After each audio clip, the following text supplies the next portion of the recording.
Halo pemirsa YouTube Tutorial Gorden. Ini adalah saluran YouTube Tutorial Gorden.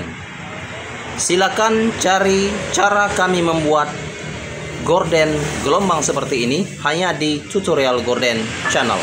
Ya, silakan cari di playlist Tutorial Gorden. Ya, nanti gelombang 1, 2, 3 ini akan saya buat menjadi 1, 3 menjadi 1, bahkan 4 gelombang menjadi 1. Oke, saya akan membuatnya modifikasi model gelombang gorden.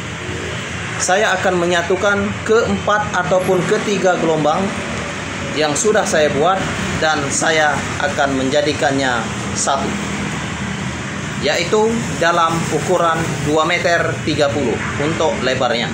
Untuk lebarnya adalah 2 meter 30 dan tingginya adalah gelombang ini 50 cm. Saya akan membuatnya nanti. Oke, saksikan terus di channel YouTube Tutorial Gorden. Jangan lupa untuk klik tombol subscribe and like video kami. Salam Tutorial Gorden. Salam Tutorial Gorden. Please share Tutorial Gorden. Please share Tutorial Gorden. Thank you. Bye bye.